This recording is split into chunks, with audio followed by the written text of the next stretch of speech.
Welcome to Things I Wish I Knew, the podcast from Thinking Faith, a work of the Jesuits in Britain. I'm Julia, I'm in my early 30s and I used to live in a Jesuit young adult community. We all live hectic lives and often don't get time to reflect on what's happening both to us and around us. This podcast is meant to help you to take a moment to stop and think about where you are, where you're going, and where your relationship with God fits into it all. Every week I'll meet a new guest who tells me about something they experienced which changed their life forever. By talking about the things they wish they'd known, we'll explore the idea that God is in all things. And we'll talk about the part that faith plays in navigating life's challenges. Today I'm speaking to Lauren, who's been sober for 11 and a half years. We're talking about her experience of addiction and sobriety. This conversation with Lauren has really challenged my own views of addiction. So, Lauren, how did you first get introduced to drugs? The first drug that caused me problems was definitely alcohol. And I started drinking when I was probably around 13. And I know that these days for a 13-year-old to walk into a shop and buy alcohol is virtually impossible because they've got all kinds of rules about ID and stuff. Wasn't so much the case. It was still illegal. But people turned a blind eye to kids buying alcohol when I was younger. So it was easier to access. It was expensive. So I had to, couldn't afford to buy too much. But I could get my hands on alcohol quite early. And my group of friends were really into drinking. And I grew up in South London and we'd go to the park and we'd drink and someone throwing up or blacking out was kind of, someone did it every time. So it wasn't sort of frowned upon so much. It became frowned upon as I got older. But drinking was really big. And I, as a person who struggled with social anxiety, would turn up somewhere, was desperate to be liked, desperate to be popular, found drinking to be like quite a good crutch to sort of just cut me off from that kind of anxiety and that worry and just give me what I felt at the time was a bit of freedom to kind of just enjoy myself and feel looser. And I carried on drinking and I was always like one of the heavier drinkers. And I carried on drinking quite heavily all through university, and things like that. And university is also what an environment to drink a lot. It's so encouraged, like 50p shots, come out for these drinks, come to these bar crawls. And at the time, even though I'd been raised going to church, I didn't have an active faith. So I wasn't praying or trying to bring Jesus into my decision-making. I was just doing whatever felt okay at the time. So I actually was introduced to illegal drugs, which then just opened up a whole nother level of problems for me when I was 22, which is old for many people when it comes to sort of dabbling with things. Like I'd smoked some cannabis before that and I was around drugs, but I first took cocaine when I was 22 and I was offered it at a party and I'd said no a few times before. But actually cocaine meant that I could drink more. And I really wanted to drink more. And it puts in a sort of protective layer for you chemically so that you don't end up blacking out or vomiting from alcohol. So it means that you can drink a lot more alcohol, which was a win for me as a person who absolutely loved to drink alcohol. But also it came with, from my perspective, kind of a lifestyle that I wanted. It was the people around me who were using it, I saw to be quite fabulous, quite wealthy, popular, and popularity was always key for me. I wanted to be liked. So if everyone else was doing it and the people I admired were doing it, I was going to be doing it. But things went wrong for me quite quickly. I was going to add, you quite often hear of stories of celebrities doing it and that kind of celebrity culture with it as well. Yeah. And they'll be surrounded. The people who offered it to them will be people who they admire, people who are in some sort of power, influence, maybe already famous themselves. It just gets baked into the culture around you to the point where you're like, well, I want to be, everyone wants to be a part of, everyone wants to be on the inside. And the circle I was in to be on the inside was cocaine. Wow. For me, it's quite a far way from my experience growing up, but maybe less so with the alcohol. Because I feel we live in a society where we're quite encouraged to drink. Massive. And I've got friends who, for different reasons, have made decisions to not drink. And there's always, or they might go to an event and they decide not to. And the next question is, well, why aren't you drinking? Yeah. So it must be quite hard to not end up drinking. It's so funny. The culture's changed a bit. I'd say recently. When I first got sober, which I'm sure we'll come to, Yeah, I got sober 11 years ago. And if you looked around online for influencers, for support, for things like that, there was one person really vocal about sobriety, and that was Russell Brand, who's obviously a very polarizing character anyway, for many, many reasons, and particularly recently. But he was the only person I really heard being really honest and open about it, even though there are other celebrities who are sober, but they didn't speak so openly. Whereas these days, it's, if you just search on Instagram or TikTok, there are these whole movements of people, particularly young people who are around 20, who for various reasons, and sometimes that's because they were drinking alcoholically and it was a problem and it did amount to an addiction. Sometimes just social anxiety. Sometimes I just don't want to. And then you've got people who want to drive or have decided that for religious reasons, it's not right for them, or are pregnant. And actually, we don't need to be asking people questions. You don't have to make someone confess that they're on antibiotics in a bar, and I think for a long time there was that, well, why aren't you drinking? And I would order like a slimline tonic and someone would be like, gin and tonic. And I'm like, no, slimline tonic. And they're like, no gin. No gin. Why no gin? And you're like, come on, give me a break here. But increasingly people are a bit more aware. Not always, but a little bit these days. Well, that's a positive sign. I think so. So going back to your addiction, were there any like physical signs of what addiction was doing in your life? Definitely. And actually, I think I didn't really understand them at the time, but I've gone on to understand them a bit better. The majority of the physical symptoms I had from using were a result of alcohol. Alcohol is incredibly damaging to you physically, and the amount that I was drinking, facilitated by cocaine, meant that I was having things like memory loss. I got numbness in my fingers and toes. I got sort of these spots in front of my eyes, which is nervous damage behind your eyes. And I got a twitch sometimes when I started drinking. And, bearing in mind, all of this is in aid of popularity. So I'm in social settings and suddenly my face starts twitching, which is like absolutely not what you want when you're just trying to be liked and as fabulous as possible. And suddenly you have to sort of hide yourself away. And then I did get nosebleeds, and that is definitely a direct result of cocaine use. And we're seeing more of that. Just the week that we're recording, Paris Jackson, Michael Jackson's daughter, came out on TikTok to say that she's got a hole in her septum from cocaine use. And she's now on a recovery journey, which hopefully will last forever. But so you can do some real damage to your nose for sure. I didn't get to that point, but I know that it happens like more often than you'd realize. How did that impact your life? And I mean that in terms of, were you able to work?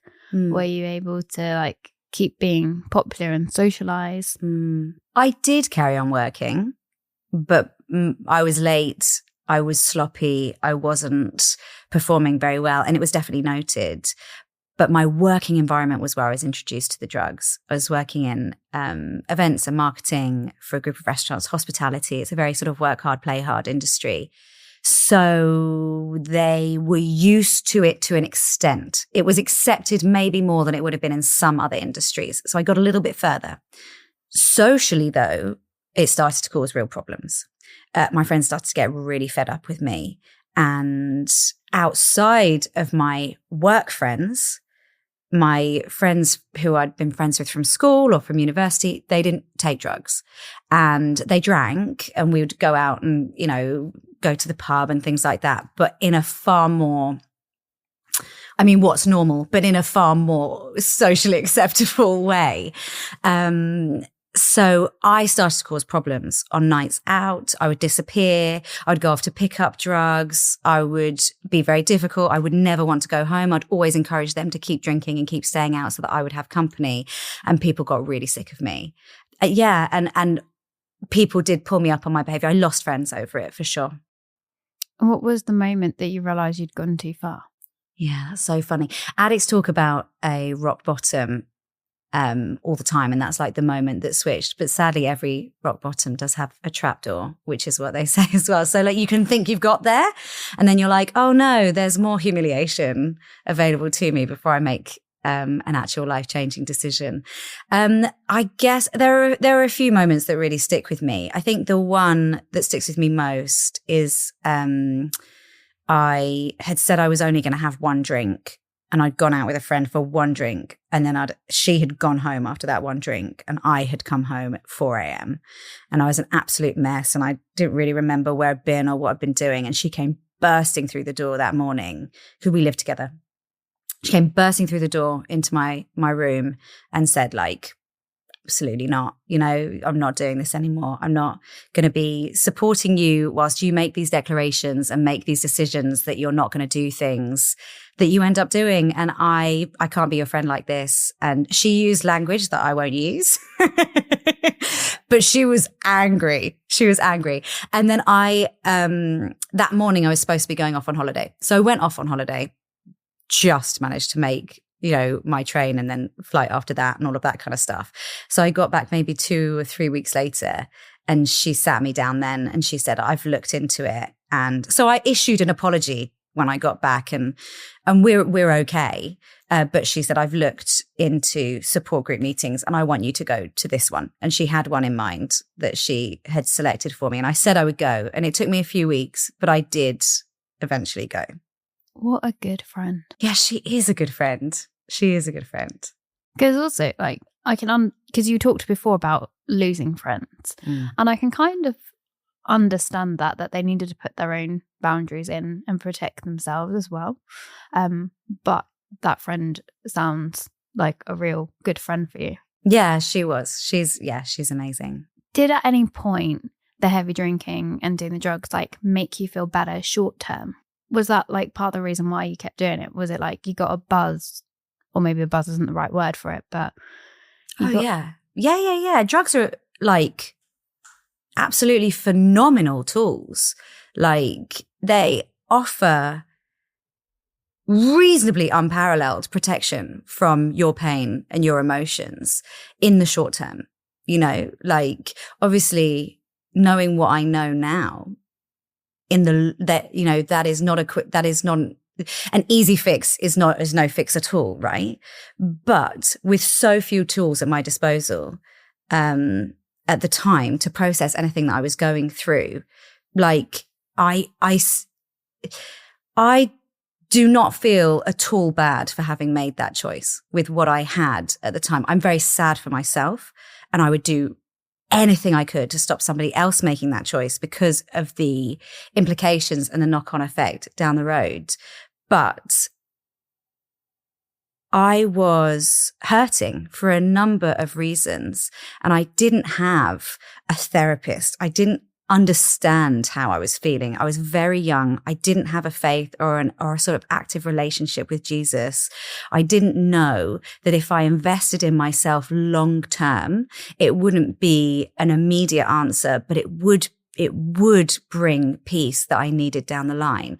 So actually, drugs and alcohol were my solution rather than my problem. They were firefighters to help me get through fire. And and they were incredibly effective, but also ineffective in the long term. Yeah, I guess they also were your solution, but also building to the problem in the longer term as well. Well, no, they were a solution to the problem, but they brought their own problems. So they didn't change or exacerbate any of the original problems, but they just lumped on some new ones, which makes dealing with any problem harder because you're suddenly drowning in like more problems. Yeah. So it all just becomes totally unmanageable. I think when I see that somebody's in the early days of sobriety, actually what you're saying is this is a person who for one reason or another needed a crutch, right? Needed to turn to alcohol, drugs, or some other behavior that has caused them damage. They needed something, distraction or support or something. And that's what they turned to. wrongly for sure, but that's what they turn to. So the person with a problem, they've lumped a whole load more problems on themselves. They've got a dependence. They probably have very low emotional understanding of themselves, virtually no tools to solve that problem. They've probably alienated themselves from the people in their lives around them, their friends, their family. They've created this massive bin fire of their life. And then on that first day, you're saying to that person, fix it. They've got nothing. It is genuinely an absolute miracle when somebody from that place, having created such a mess with like literally nothing in their hands to stoop down and start rebuilding with, manages to make that decision and stick to it. I see Jesus in that every time. I'm like, I cannot believe that you have achieved effectively the impossible when you manage to do that. And I think that the only reason people are able to do that is because often because they have support and they're not doing it on their own. I think to do it on your own is like impossible, really. So what led to you having that moment, reaching up and pulling yourself out, I guess? Well, that was my friend sending me to the recovery meeting. So then I turned up there, and it was a drug support meeting, which is usually like full of men. If we were to like walk into any sort of drug support meeting in London where we're recording now, probably the demographic would be like 2/3 men, and often quite a bit older than I was at the time. I was 25. But by the grace of God, I walked into a room of women in their 20s. And that's never happened to me since, like at any meeting I've gone to. But it was just women in their 20s. There was one woman who had 4 years sobriety, but most of them were about 3 months. So it was just within reach what they were achieving. And they were so supportive and so helpful. And they answered every stupid question I had. Just with kindness and understanding. And they talked in a way that was so relatable for me, but I'd never heard anyone else speak like that, you know, having not been around people with addiction problems. And it just felt so freeing and hopeful. And it was then I called my sister, in the sort of prodigal story, I'm the one who was wild and went away. And my sister like stayed in church the whole time. And I called her and I said, I'm thinking about stopping drinking. She knew I was trying to stop taking drugs, but I was like, I think I might stop drinking. And she was like, you've got to do it. She's like, I think that'll be the proudest thing you've ever done. You've got to do it. And I made the decision then and there that I was going to try, you know, and that's not easy. And it was really white knuckling it for the first month or so. I was just like watching the clock, waiting for it to get to like 9 p.m. so I could go to bed, and I would have done it. I would have made it through a day. It felt like I was like in a race to get to the end of the day without drinking or taking drugs. And slowly that sort of intensity and that sort of like tightness in your chest kind of lifts, and you realize like, okay, no, I'm doing this. And a big part of that for me was those support meetings, but also they said in those meetings, you need a higher power and it's not you. So work out what that is. And having had a mum who was Christian when I was younger, I walked into a church and I asked for prayer, and they really took me under their wing. So it was the combination of the two. You preempted my next question, which was, how did faith become part of your recovery story? Yeah, it was them saying, you know, if you're going to do this recovery journey, we think that you need a higher power. And I guess as a 25-year-old, so my first thing was like, right, I'll just Google church and see what's around and turn up somewhere and ask some questions. And then I probably, if that hadn't worked, probably would have been like a yoga instructor, because that's literally what everyone does when they go into recovery. They suddenly do loads of yoga. But I didn't, I found community. I found support. I found a group of people who were incredibly patient with me when I had questions and was like, not aggressive, but probably a bit abrasive, you know, like I definitely had my guard up against religion and against the rules and what people were going to, you know, expect of me and judge me and all of that kind of stuff. And I think that was maybe a bit of a hangover from the 90s when church was a bit more like that.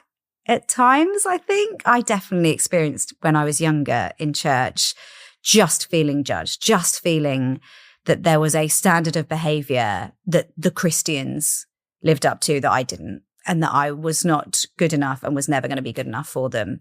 But I didn't get that second time round.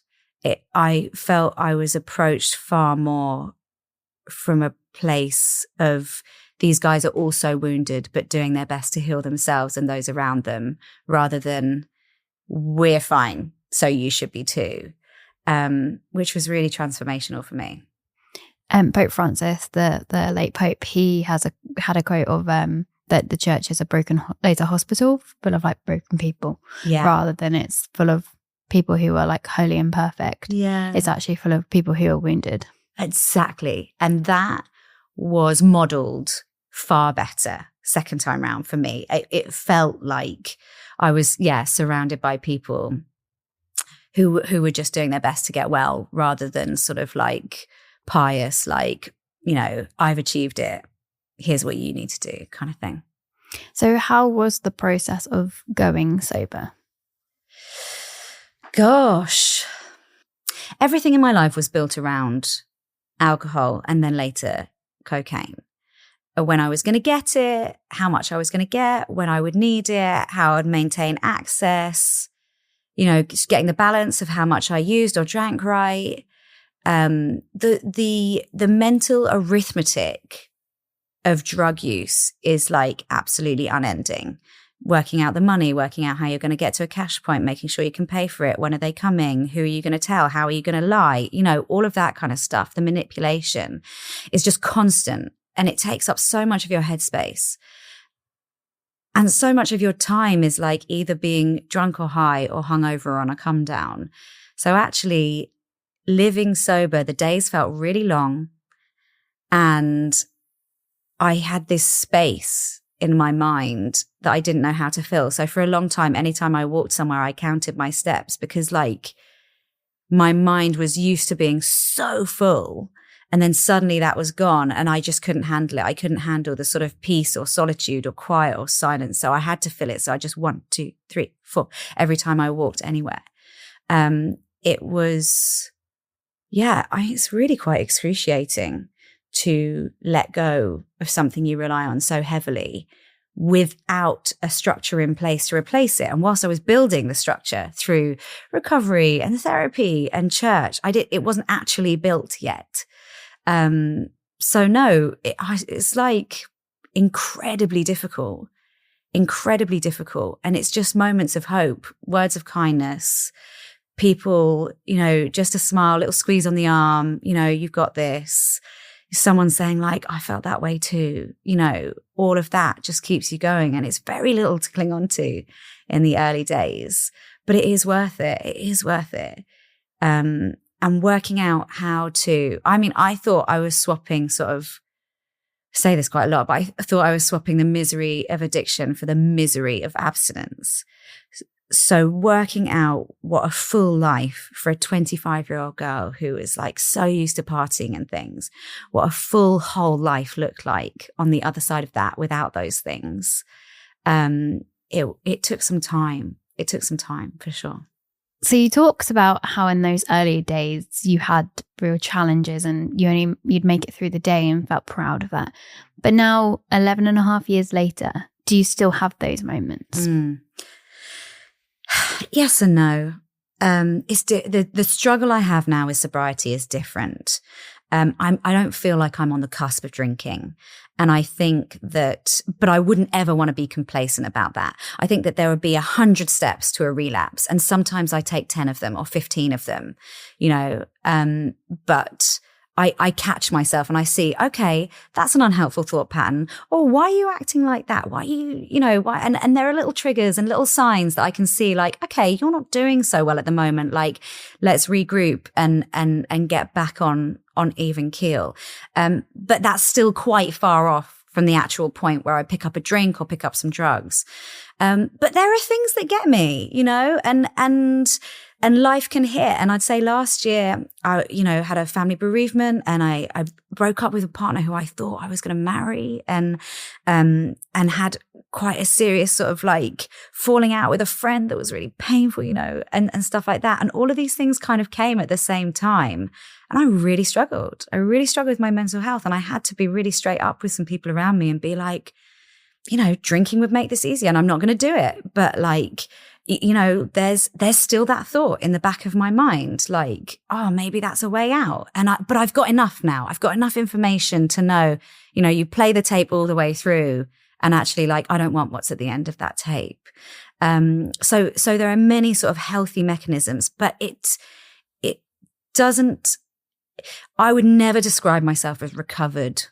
I'm recovering. I'm in recovery. When Paul talks about the thorn that he lives with in his side, that through Jesus, he is stronger with that debilitating whatever it is. That's how I see myself, right? I'm not able to sit down and have a glass of wine with you, but I am, through the grace of God, able to move forward more strongly, more powerfully through him, despite the fact that I have something that causes me difficulty. And that's okay. Well, we talked earlier about your friend, that you lost friends when you were addicted. Have any of those friends come back? No. No. The friends who challenged me on the behavior, and gave me space to change. And some people did take little steps back and, oh no, I'm not coming out tonight and things like that. But they were still in my life, but in different ways. Those relationships have been renewed. But actually the people who made a conscious decision to cut me off, they actually haven't. And as part of the recovery process, I made amends. And that meant that meant reaching out and apologizing to some people. And some people you don't reach out to because it may cause them more damage. If someone's explicitly said, I never want to hear from you again, to reach out to them to apologize, that's selfish. That's you doing that for you. So you find other ways to make amends to them. Maybe you write a letter that you never send, and so there are a few people I did reach out to apologize. Some people said, thank you, I really appreciate that, but didn't want a sort of ongoing relationship. Some people completely ignored the message, and some people were so open-handed. I love this for you. I'm so pleased that you're moving forwards and things like that. So it was different. But actually the way that people respond cannot affect whether or not I'm going to do it, because it's about cleaning your side of the street and doing what's right for you. But I'm definitely still sad about the hurt that I caused. For somebody to walk away, you've caused them pain. And I don't want to be a person who causes other people pain. So I just have to keep my distance and pray that they're doing well and they've got real good friendship around them, even if it can't be me. And did you learn about yourself in that process?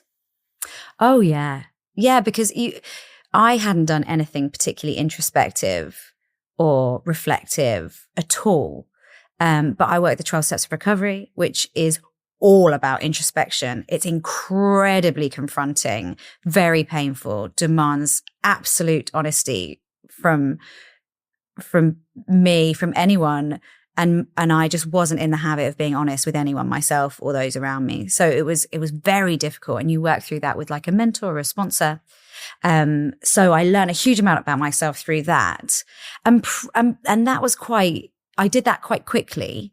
So over the sort of first year of recovery, I'd say the journey of learning about myself through Christ has been far longer, far slower. I never had like a lightning bolt moment. I never had like you hear these stories like, I was just in bed and then I heard these words or I saw this thing and you're like, wow, that's amazing. That wasn't me. It wasn't like a boom and you're changed, and I said that sort of salvation prayer that first day in church. They encouraged me to sort of repent and to accept Jesus in my life and all of that stuff. And I was baptized about a year and a half later. So I did the things that it was recommended I did, but I didn't instantly feel different at all. And for me, faith has been taking one small pigeon step at a time and then looking back after maybe 3 or 4 years and realizing like, I've really traveled some distance. So day to day, the difference has been pretty unremarkable, pretty hard to distinguish. But over the course of years, it's like night and day. That's really refreshing to hear, because quite often when you hear people's stories, it's always about that, like what I call boom moments. Like they have that big change in their life. They hear God speaking to them in the night of their head. But actually, I think for the majority of people, we do have that experience where we just take it day by day, and then we look back and go, wow, God was really present in my life over the last I think it takes more faith, because it's not like a defining, like, yes, you're getting this right. It's like, oh, I've just got to keep plugging away, doing what I hope and believe is right, you know, listening to wise counsel around me, praying, reading the Bible, and just, you know, pray that those changes, that my heart changes, my character changes in really positive ways. And it does, it always does. But without that, like, boom, sometimes you can really doubt yourself. Thanks for listening to Things I Wish I Knew. I know this episode is going to stay with me because it made me rethink about the experience of people getting sober. There is so much in this episode that we're actually going to rejoin it again next week and hear more about Lauren's experience. You can find out more about this and other themes at thinkingfaith.org. Thank you again for listening. I hope you'll join me again next time on Things I Wish I Knew.